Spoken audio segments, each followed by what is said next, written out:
talent is like. And having grown up in Pakistan, I know what Pakistani talent is like.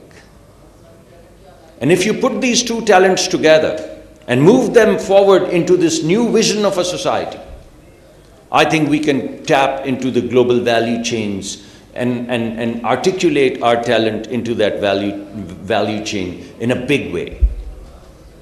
So we have three kinds of assets. We have minerals, we have crude, we have people, we have talent, we have scholarship. We put our hands together and we have a big play.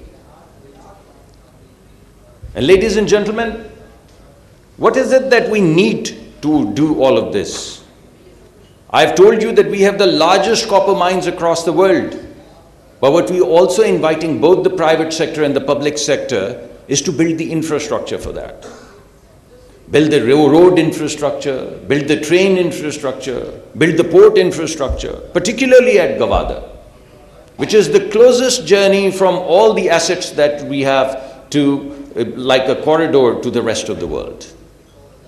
So we are not only leveraging our assets, we are also building the infrastructure. And we are inviting both the private sectors of Pakistan and the private sector of Saudi Arabia to come and participate towards building that infrastructure, which is pivotal in the way of unleashing the assets and the wealth that Pakistan and Saudi Arabia jointly have. So far, my friends, we are exporting our food products.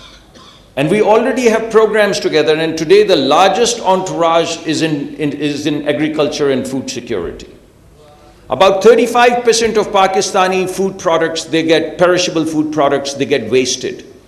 They get wasted on trees, they roll on the streets. What we are now doing is, first of all, taking everything that we have and connecting it to the food security of the GCC. And not just the Saudi Arabia. Saudi Arabia has a grand plan of being the corridor, the food corridor, to the GCC and also to the rest of the world. And we would like to have a joint program, not just a project, a joint program where we can put our hands together, and the Pakistani agricultural assets that we have and the Saudi desire to be a global player and ensure the food security of the region as well as be a corridor to the rest of the world. We'd like to be partners in that. And that is why the biggest entourage today that we have on both sides is in food and agriculture in the private sector. So we'd like for you to take the opportunity today, get to know your partners, create relationships and move forward. And what we want is not just export, but what we want is your joint efforts and investments to move downstream towards value-added activities and create basically the plug into the food chain, into the fruit chain, into the juice chains, into the cheese chains, into the meat chains of the rest of the world. And today is your opportunity to get to know each other and forge a relationship. And in terms of the vibrant society that Saudi Arabia wants to move forward, that vibrant society is grounded in religious tourism. And what is it that we want? The biggest desire of a Pakistani is to participate in that religious tourism. If there's one desire that a dying man in Pakistan or a dying woman in Pakistan or an aging person in Pakistan has, it is to go and before closing their eyes, look at our holy mosques and pray to God, pray to Allah.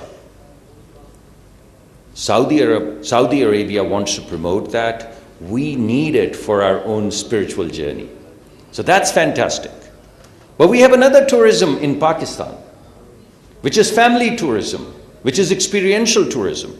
If you go into the northern areas of Pakistan, and I know Saudi families, they're like our families. They'd like to be at a place that's comfortable, where they can take their families, daughters, sisters, hang around comfortably. And what we are trying to build now is an integrated experience of tourism, hotels, five-star hotels, ski resorts in the northern areas. And today we have private sector parties on both sides which can put their heads together and build that experience and strengthen that journey as well. Ladies and gentlemen, I want to assure you of a few things. In fact, I want to assure you of only one thing. that was is no more. We have already embarked on a journey from red tape to red carpet. The SIFC framework that we've put together, and General Sarfraz, my friend, he's going to tell you why it is a guarantee of success, how it is a guarantee of success, what would happen empirically because of which things that did not happen shall happen now, how we are going to transform the red tape into red carpet, which we've symbolically laid in front of you for the past 24 hours. I hope we've been able to do half the job that you do. But we are committed, our Prime Minister is committed absolutely to lay a red carpet, not just in the way of our foreign investors, but also the Pakistani investors. So we're going to break the shackles of these regulations. This ease of doing business is not just an idea, not a report. We are not going to report to you that our ranking has improved. We're going to give you the experience of this, what we're calling red carpet. So we are all committed to this.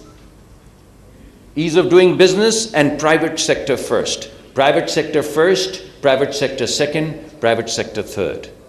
That's the journey on which we are embarking. And we'd like to invite the private sector on both sides to join hands and move forward.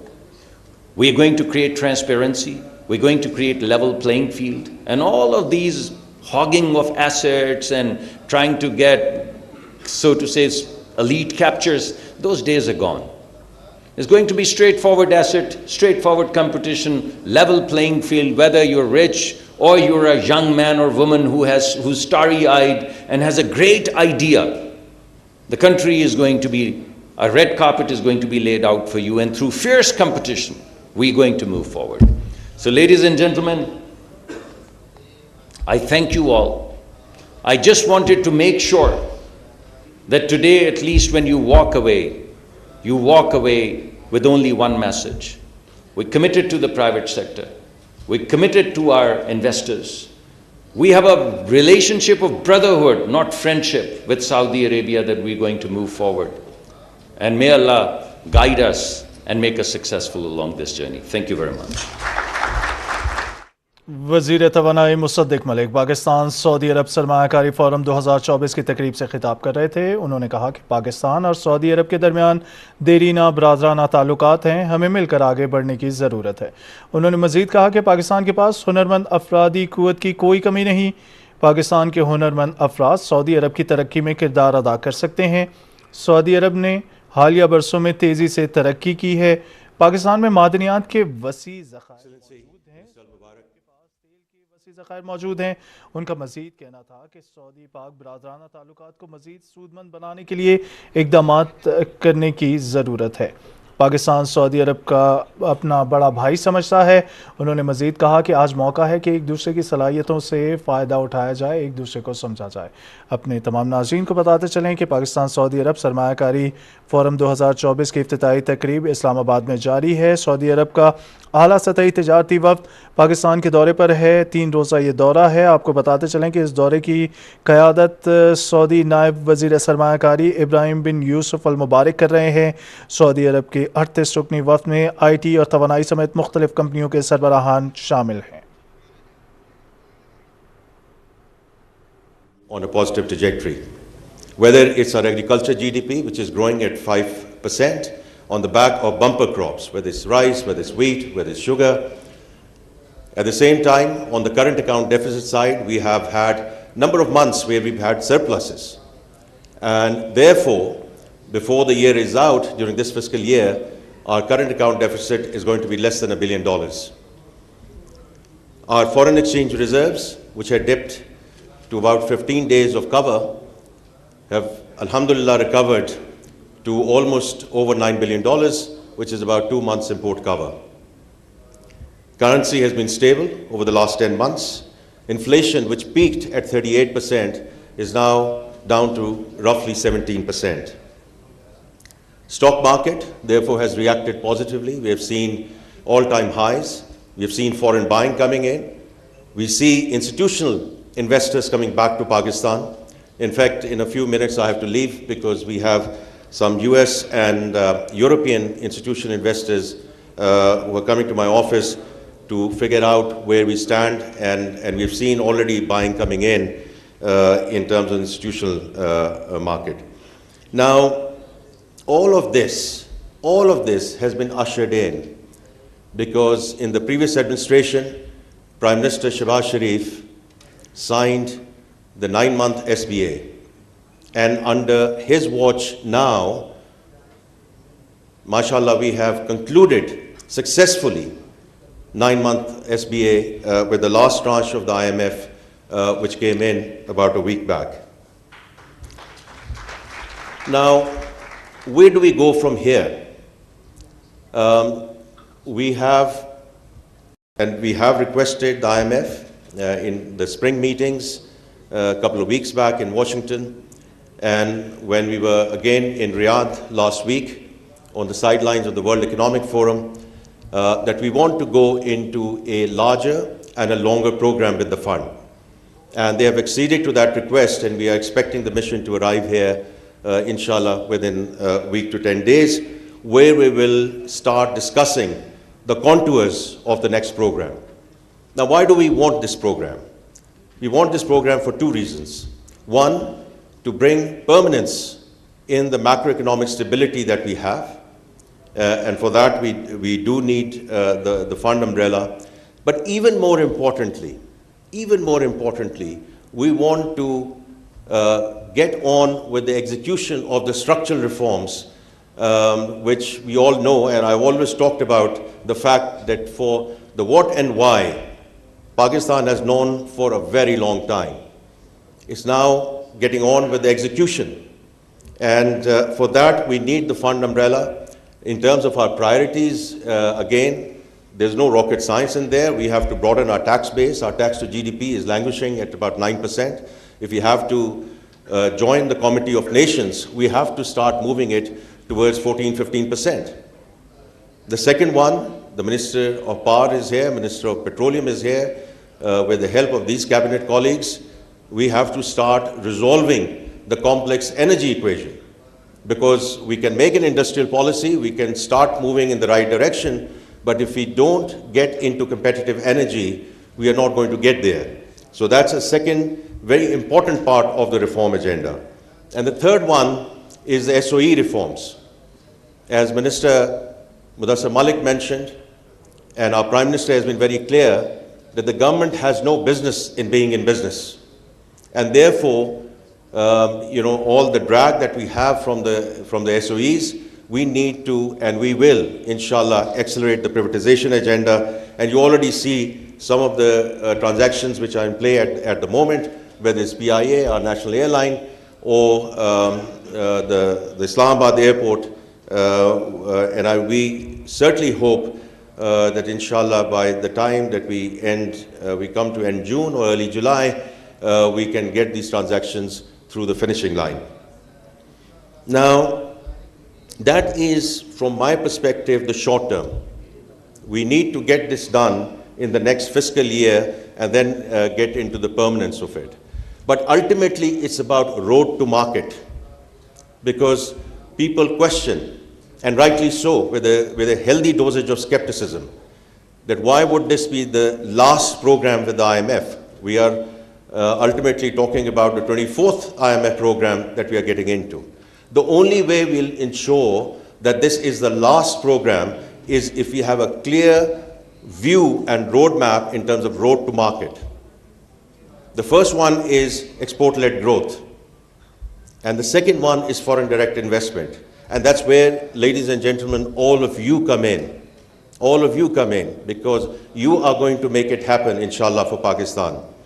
And the last thing is, of course, the access to international capital markets, which we have to work on our ratings, and whether it's the euro, whether it's Reg S, whether it's Chinese Panda bond, we have to get there. And ultimately, if we are able to deliver on these roadmap, inshallah, we won't have to get into dependence on another fund program. So we are very clear in terms of what we need to do in terms of short term. And when I talk about medium term, this is over the next 2 to 3 years. Now, I would like to close by emphasizing what the minister mentioned earlier, that the private sector has to lead this country. As far as the government is concerned, we are very committed that we are going to provide the policy framework, and some of you who came in and talked about policy continuity, and you're absolutely right. We need both as we go forward, and we are, we will inshallah sort of deliver on that. मैं सिर्फ आखिर में 30 second लूँगा उर्दू में बात करने के लिए, और वो इसलिए मैं कह रहा हूँ कि इफ़ वी जेन्युइनली बिलीव कि private sector has to lead the country, तो प्राइवेट सेक्टर को आगे बैठना चाहिए और मिनिस्टर्स और ब्यूरोक्रेट्स को हमें पीछे बैठना चाहिए. I think it's about time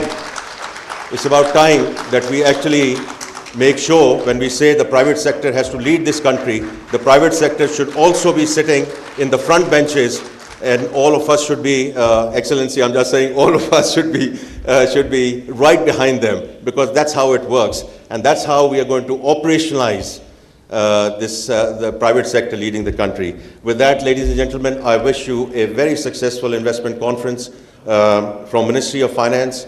We are there to help, support, assist any way we can. I'm available during the course of the entire day, but more importantly, I'm available, Ministry of Finance and Revenue is available for any support, any clarification as you require, as we inshallah go forward together on this journey. Thank you very much. वज़ीर ख़ज़ाना Mohammad Aurangzeb Pakistan Saudi अरब सरमायाकारी forum 2024 की इफ्तिताई तकरीब से खिताब कर रहे थे. उन्होंने कहा कि बेहतरीन मुआशी पॉलिसियों के नतीजे में इस्तेहकाम पैदा हो रहा है. गुज़श्ता 10 माह से पाकिस्तान की करेंसी में भी इस्तेहकाम आ रहा है और ज़र मुबादला के ज़ख़ायर में भी बतदरीज इजाफ़ा हो रहा है. उनका मज़ीद कहना था कि तवानाई के मसले को हल करने के लिए इक़दाम कर रहे हैं. मुआशी इस्लाहात हमारा एजेंडा है. उन्होंने मज़ीद कहा कि बैरूनी सरमायाकारी के फ़रोग़ के लिए कोशां हैं. अपने तमाम नाज़रीन को बताते चलें कि सऊदी अरब का आला सतही तजारती वफ़द पाकिस्तान के 3 रोज़ा दौरे पर है. इस वफ़द की क़यादत सऊदी नायब वज़ीर सरमायाकारी इब्राहिम बिन यूसुफ अल मुबारक कर रहे हैं. सऊदी अरब के 38 रुकनी वफ़द में IT और तवानाई समेत मुख्तलिफ़ कंपनियों के सरबराहान शामिल हैं. इंतहाई अहमियत के हामिल इस दौरे में अरबों डॉलर्स की सरमायाकारी के मुआहदे और मुफाहमत की याददाश्तों पर दस्तखत भी मुतवक्किल हैं. तकरीब जारी है, इसका अहवाल आपको बताते रहेंगे. फ़िल वक्त के लिए इतना ही.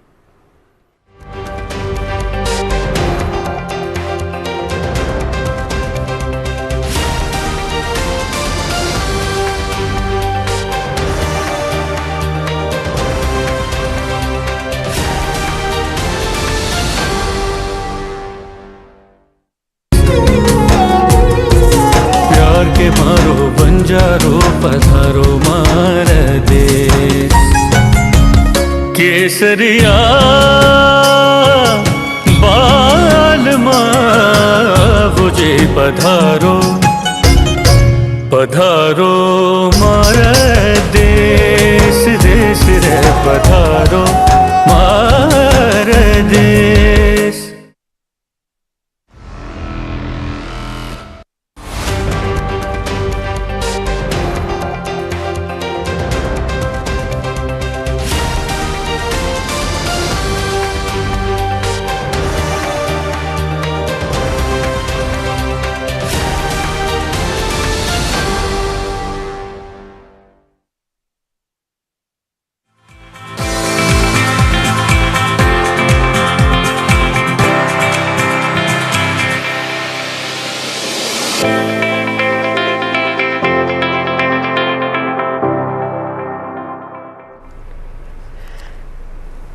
अस्सलामुअलैकुम. सुबह पाकिस्तान की हंसती मुस्कुराती और रोशन सुबह में मैं हूं आपकी मेजबान मानुर कुरैशी और मेरे साथ हैं. अस्सलामुअलैकुम, सुबह खैर. रिजवान अली अहमद की जानिब से सुबह पाकिस्तान की पूरी टीम की जानिब से उम्मीद इस दुआ के साथ कि अल्लाह करे आने वाला दिन हम सब के लिए बहुत सारी खुशियां, बहुत सारी कामयाबियां लेकर आए. गुजरे हुए वक्त की कोई भी नाकामी कभी पलट कर हमारे सामने ना आए.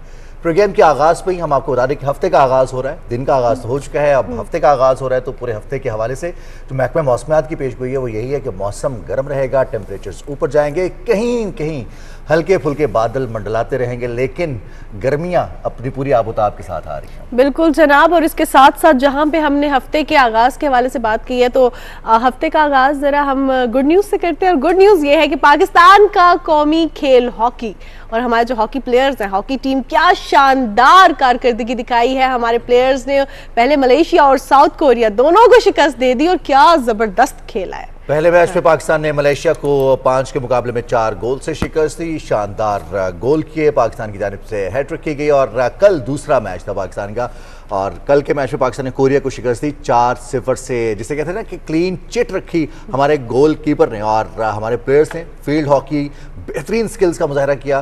तो क्यों ना हम इस दोनों मैचेस और फिर आने वाले मैच के हवाले से जो तैयारी रही, जो इस वक्त तैयारी मौजूद है, जो मोराल है, उसकी बात करें। हमारे साबिक गोलकीपर पाकिस्तान हॉकी के इमरान बट ने हमें ज्वाइन किया। इमरान भाई, अस्सलाम वालेकुम। वालेकुम अस्सलाम, कैसे हैं आप? ठीक ठाक? बिल्कुल ठीक ठाक, बहुत बहुत मुबारक हो इमरान भाई, बड़ी शानदार कामयाबियां बड़े अरसे के बाद। लगता है ऐसे है कि हमारी हॉकी में जान वापस आई है। नहीं, बड़ा जबरदस्त स्टार्ट किया है प्लेयर्स ने ये अजलान शाह के ऊपर, और कंसेक्टिवली 2 विक्ट्रीज अगेंस्ट मलेशिया और कोरिया। बड़ा अच्छा स्टार्ट है और ये कॉन्फिडेंस बिल्ड करने के लिए बहुत अच्छी चीज़ है। और मुझे बड़ी उम्मीद है कि इस अजलान शाह के टूर्नामेंट में पाकिस्तान जो है वो मस्ट फाइनल के लिए क्वालिफाई करेगा। और जिस तरह उनका रिदम बना है और जिस तरह उन्होंने मलेशिया के अगेंस्ट अपने आप को 3-1 डाउन जाके कम बैक किया है, 3-3 ड्रॉ किया, फिर 3-4-3 हुआ, फिर 4-4 हुआ, फिर 5-4 हुआ। इसी तरह उन्होंने नेक्स्ट मैच में ये बताया है कि जो हमने मलेशिया को हराया उसके बाद जो रीबिल्ड स्ट्रक्चर में बॉल रोटेशन की है, मेरे ख्याल से आउटस्टैंडिंग गेम थी अगेंस्ट कोरिया पाकिस्तान की। अच्छा इमरान, हम देखते हैं कि पहले 2 मैचेस में तो बड़ी ज़बरदस्त परफॉर्मेंस रही, और अब जो तीसरा मैच है कल यानी कि 7 मई को जापान के अगेंस्ट खेला जाएगा, तो इसमें क्या हिकमत अमली होनी चाहिए? जो पहले दोनों मैचेस की परफॉर्मेंस है उसको मद्देनजर रख के आप क्या कहेंगे? जापान एक टफ टीम है, क्योंकि जापान जो है वो स्ट्रक्चर हॉकी खेलता ज़्यादातर और वो गैप्स कम देता है। तो मेरे ख्याल से सबसे ज़्यादा इंपॉर्टेंट रोल होगा पाकिस्तान का शॉर्ट कॉर्नर के ऊपर, कि पाकिस्तान जितने भी शॉर्ट कॉर्नर को क्रिएट करे और उसको कन्वर्ट करे गोल के अंदर। पाकिस्तान की मलेशिया के अगेंस्ट कम बैक करने की वजह यह है कि पाकिस्तान ने शॉर्ट कॉर्नर को पूरा यूटिलाइज किया है, और अगर ये शॉर्ट कॉर्नर को यूटिलाइज ना करता तो मेरे ख्याल से मलेशिया के अगेंस्ट पाकिस्तान का वापस आना मुश्किल हो जाना था। तो इसी तरह जापान, जैसे जापान हो गई, चाइना हो गई, ये जितनी एशियन टीम्स है, मलेशिया हो गई, कोरिया हो गई, इनके अगेंस्ट अगर आप शॉर्ट कॉर्नर को अवेल करते हैं, शॉर्ट कॉर्नर क्रिएट करके उसको गोल में कन्वर्ट करते हैं, तो फिर पाकिस्तान की टीम जो है वो जापान को भी अच्छे मार्जिन से जीतेगी। बिल्कुल सही इमरान भाई, हम देखते हैं कि जो इंटरसेप्शन रही हमारे प्लेयर्स की, फिर junior senior combination, coaching staff में अगर हम ओल्ड्समैन को क्रेडिट ना दें इन दोनों फतुहात का, तो थोड़ी सी ज्यादती तो होगी। क्या कहते हैं हमारे गोलकीपर की परफॉर्मेंस, खासतौर पर कल जो मैच था कोरिया के खिलाफ, उसमें क्लीन चिट रहे, कोई गोल नहीं स्कोर होने दिया। फिर हमारे फॉरवर्ड्स का जो खेल था वो बड़ा शानदार रहा। देखिए, पहली बात तो ये है कि आपका गोलकीपर जो है वो डे बाय डे अच्छा इंप्रूव कर रहे हैं, और मैं पहले मैच में भी अगर 5-4 भी रहा, लेकिन कुछ ऐसे सेव्स थे जिसकी वजह से पाकिस्तान को ऑक्सीजन मिली और पाकिस्तान जो है वो मैच जीता। और अगर मैं कोरिया के अगेंस्ट हूँ तो बड़ा अच्छा और बड़ा फर्म और बड़ा कॉन्फिडेंटली वो गोल पोस्ट के अंदर खड़ा